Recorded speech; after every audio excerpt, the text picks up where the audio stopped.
South African state, South African government owns 700 companies, state-owned enterprises. I think most of us are already familiar with the likes of your Eskom, your Prasa, Transnet, SABC, Sassa, Armscor, Dinel, some of those familiar ones, but there are 700 of these companies. And I want to tell you the reason as to why I'm mentioning this. And I think this is one of the tricks, for a lack of a better word, that the ANC has managed to milk the state, if you think about it. 700 state-owned companies, that means there's about 700 of these CEOs, okay? And most of those CEOs, they're deployed, it's a catered deployment. They are being deployed from Lutuli House. If you look at the profile of these people that are in the state-owned enterprises. And almost all of them, these state-owned enterprises, 700 of them, they got boards, there's chairpersons of the boards, the executive directors serving on those boards. And most of those positions, they're being filled by the cadres of the ANC. And I think it's one of those things that, normally you tend to focus on the department, the minister, the presidency, and all of that. I think the ANC has figured out a way in this state-owned enterprise that most of us are not familiar with. We know a few of them, but 700 of these, they're sitting somewhere in the background, and the state is being milked in that fashion. And today I want to focus on the quality of the people that have been appointed. Just a few of these companies. I think most of you guys will be familiar with some of these stories that I'm about, the video clips that I'm about to share with you guys, so that you can see that this is one of the modus operandi of the ANC in how they're able to milk the state. Okay, let's check out this video first. Welcome back. Road Accident Fund CEO Collins Letsoalo has been suspended with immediate effect.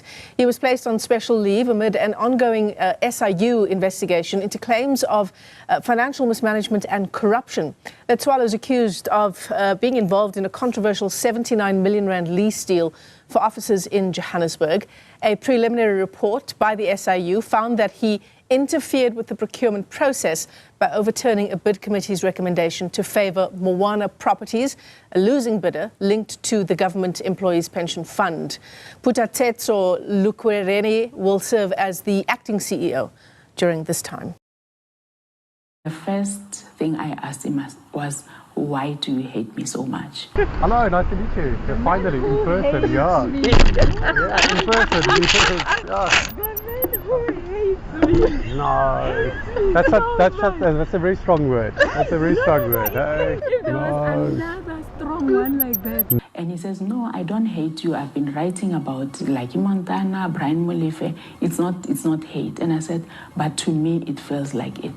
It's a very strong word. No, professional, we journalists, we have to do our work, Okay. No, I didn't hate Lucky Montana. I didn't hate Ace Magashule. I didn't hate Zweli Mkhize, but that's a line of work, And then he said, no, I have had discussions with Mr. Pasha, and we had agreed on working relationship moving forward, and I had asked for a token of appreciation.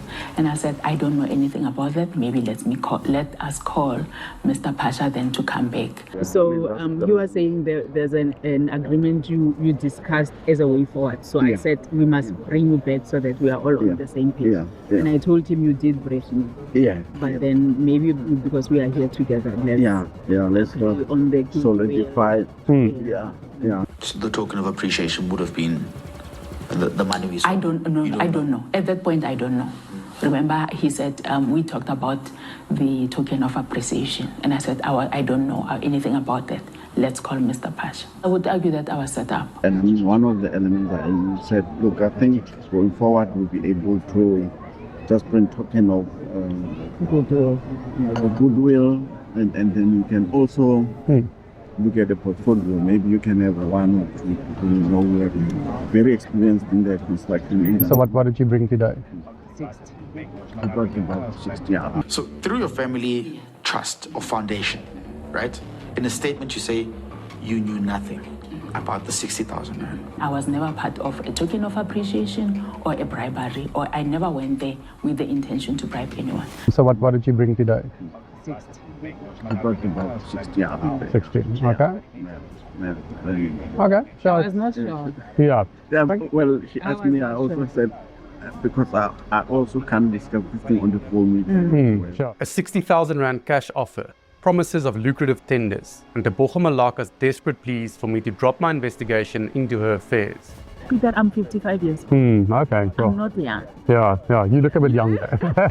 But people should say that to you, I think, yeah. I'm not. So I just want to close this chapter. The suspended chief executive of the Johannesburg Birds Agency has been fired for falsifying his qualifications to land the lucrative 3.5 million Rand a year job. JRA CEO Tshepo Mahanuke was fired on Wednesday after he was initially suspended in November last year. This was after questions arose about his qualifications, which included a purported Harvard master's degree. According to reports, Mahanuke also insisted he be referred to as doctor by senior JRA staff after he took office in August last year. The JRA at the time said it had vetted Mahanuke and other shortlisted candidates through an unnamed agency. At the time, a former Johannesburg Mayor Mpho Phalatse ordered an urgent report into allegations that Mahanuke had falsified his qualifications to land the lucrative job. JRA board chairperson Charles Cilliers says Mahanuke failed to provide any counter evidence to the evidence of fraud detected in his CV, which was provided to the JRA during his recruitment process. How do you respond to your suspension at this point? I mean, what is your reaction to it? Well, my reaction is quite shocking because I see that there's still a continuation of saying that I falsified qualification after the report had actually cleared me, after the verification of the qualifications have been done. I mean, the report came out and it was very clear that my qualifications were not falsified. My qualifications have been verified. Do you or don't you have a qualification from Harvard? I do not have a qualification from Harvard. I don't even have a student number from Harvard. I've never been to Harvard. We are told that your CV says that you had qualifications from Harvard, and it even takes it a step further to say that you were insisting that colleagues call you Dr. Mahanuke. Is that true? It is not true, and I'm also told that my CV says that, but the CV that was used when I was applying is not the CV that they're referring to. They've been circulating. How many CVs do you have? I only have one CV that I used to apply. So why would there be allegations that you falsified a CV, and why are you referring to that it is not this CV, it's another CV? So how many CVs are we talking about here? I later learned that there's a CV that has been created, seemingly made to be mine. And that CV... Who would have issued a CV like that? Well, I've noted and I've got the information that the head of corporate services of JRA at the time, that of which I've suspended for having been absent for over 30 days at work, and I've asked them to respond on why is it that he's not at work, and he decided not to respond and I suspended him. Then subsequently there was an urgent board meeting that was held to suspend me, made allegations onto that, and all of a sudden there was media that went out, and only 3 media houses that are consistently saying the same thing. So a false CV was sitting with HR that you had no clue or idea of, that stated that you had a qualification from Harvard, for example, and you had no idea that this was happening at all. Absolutely. Even the CV in question is not the CV that is in the annexures of the documents that goes to court.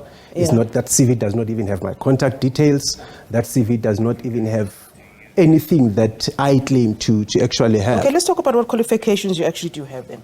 All right. I've got a national diploma of mechanical engineering from Vaal University of Technology, a Bachelor of Technology in Operations Management. I've got several number of certificates from University of Pretoria. Do they relate to the job that you were doing? Absolutely. In what way?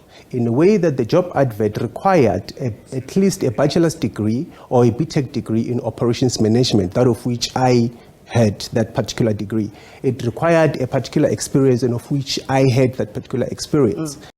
DA wants Tourism Minister Patricia de Lille to urgently account to Parliament following the precautionary suspension of South African Tourism CEO Nombulelo Guliwe. The de Lille says, according to legal advice, only the chairperson of the board can call a board meeting, and SA Tourism currently has no board chairperson. The Democratic Alliance is deeply concerned by the Minister of Tourism's reaction to the CEO of SA Tourism's suspension. We have called on the Minister to urgently appear before Parliament to account for this matter. Instead of focusing on the serious allegations against the CEO, the minister is fixated on whether the board had the authority to suspend her without a chairperson.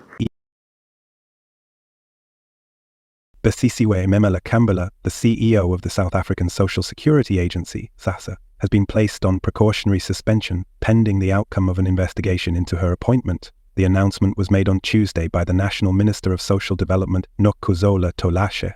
Minister Tolashe said the suspension is prompted by the need to conduct an investigation without hindrance or interference, given Memela Kambala's position as CEO of Sassa. She further stated that the Office of the Public Protector has raised a myriad of serious issues that have prompted her to take appropriate action as the executive authority over Sassa. She said all the decisions that have been taken are to steer the Sassa in the right direction and are taken in the best interest of millions of beneficiaries that depend on social assistance. Well, the Road Traffic Management Corporation has suspended its CEO, Makosini Msibi, and this follows whistleblower allegations about poor governance and financial misconduct. Now, the suspension takes effect from the 1st of July, and Msibi will be on precautionary suspension pending the outcome of an internal investigation. So, in conclusion, I think in all of this, you need to give the ANC credit that they are very consistent in their corruption and incompetence. Not only does it happen at the government level whereby there's a minister there who is incompetent, or deputy minister who is incompetent, or even the presidency for that matter, but they are very competent even when you look at the state-owned enterprises. Look at the quality of people that if you check that the videos that I've just shared with you guys, like there's a common thread with their CEOs as well, like, corrupt, incompetent, fraudsters, you name it. So the ANC has been consistent in terms of how they do things and all that. They've shown us who they are, and it is us South Africans who doesn't want to believe them that these people are what they say that they are. And I mean, if you look at this issue of this CEO of claiming certain qualifications and all of those things, and the only way that type of person could be able to make it to that position simply because of cadre deployment, there's no doubt in my mind. If you look at the CEO of IDTC, the one that the Daily Maverick did an expose on, and she was seen on camera trying to bribe a journalist, Peter Louis Maybeck, I believe, to the tune of 60,000 rand, and promised him some tenders and all that. This is consistent with how the ANC operates in terms of corruption and incompetence and all that. So there is the CEO of Sassa and all this, like all those examples that you see in that video, they are very consistent with how the ANC has been. And even if when they talk about renewal and all of that, I think anybody's a fool to believe that.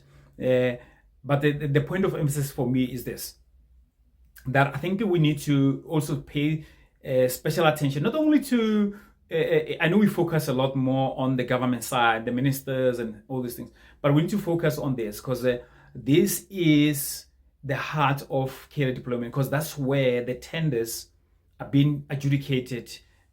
Most of the tenders in South Africa have been adjudicated in these state-owned enterprises. That's where a lot of corrupt tenderpreneurs, they're able to thrive. That's where the ANC is able to be funded in this type of setup and all this. So we need to pay special attention. If you remember the story of the now disgraced former minister of higher education, Dr. Ngabane and all of that, on the SETA boards within her department, she wanted to, I think there's about 20 something out of these seaters, if I'm not mistaken, and she wanted to appoint cadres within from the ANC, so that they can sit as chairs or chairpersons of these boards, and put some of those people as directors. I wouldn't be surprised even the CEOs of those cities, for that matter, they are ANC deployees, as it were. And because they know that these things, they got huge budgets, and on those budgets they got power and to influence who gets what, when, why, So, and I think as South Africans, we need to wake up to this fact. We should not only focus on other things. I think we need to be vigilant and, sleep with one eye open, as it were. I think we also need to admit that we're dealing with a government, an organization that is corruption is embedded in it's endemic. and we can't let our guard down as South Africans. And yeah, we just need to be vigilant, and we need to continue to expose this. And if you get different ideas or different opinion with regard to this, please be so kind and share it in your comment. I want to hear from you guys, what you guys think about this. And if I should also do a video on all these 700 state-owned enterprises, just to give you their names, a little bit of what they do, as it were. But nonetheless, thanks again for tuning in. I hope to see you guys on the next video. Thanks for tuning in. Thanks for those who have subscribed. Yeah, if you haven't subscribed, please be so kind and do so. We really appreciate your support, as it were. Thank you so much. See you in the next video. Bye-bye.